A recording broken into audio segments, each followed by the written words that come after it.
Bonjour et bienvenue sur cet édito de l'Insoumission. Aujourd'hui, on va parler de tout ce que les riches ont fait de honteux pendant la pandémie. Alors évidemment, ce week-end, on a vu ces affaires de riches qui mangent des menus à 400 € dans des restaurants alors que les Français ne vivent plus, n'ont plus de loisirs, ne vont plus au cinéma depuis des mois et ne font plus que travailler. Et peut-être que ça nous explique un petit peu pourquoi Macron parlait de ces précieux jours de liberté que nous aurions gagnés jusqu'à la semaine dernière, alors qu'en réalité, cela concernait peut-être seulement quelques puissants.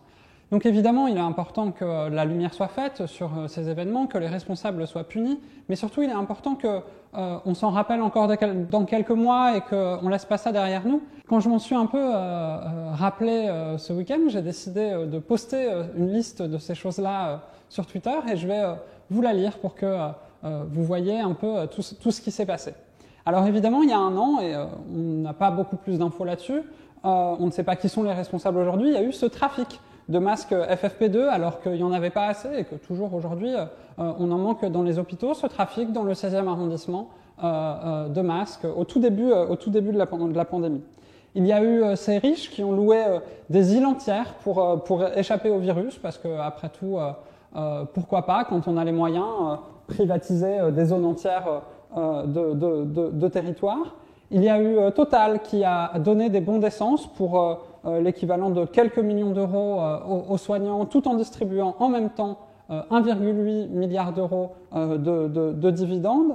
Il y a eu ce patron du MEDEF qui ne respectait pas le confinement et qui, après s'être exilé dans sa maison de campagne, faisait régulièrement des allers-retours à Paris pour des réunions de patrons. Il y a eu en mars 2020 le record historique battu au niveau européen du montant de dividendes distribués aux actionnaires.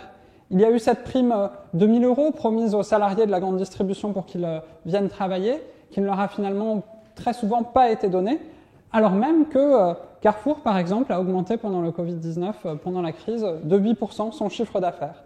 Et enfin, il y a eu évidemment ces millions de dollars, ces milliards de dollars même qu'ont gagné les laboratoires avec les vaccins financés majoritairement par de l'argent public. Ces vaccins, aujourd'hui, il faudrait évidemment lever les brevets dessus pour qu'on en produise en quantité suffisante et qu'on puisse au plus vite sortir la tête de l'eau en vaccinant toutes les personnes qui le souhaitent.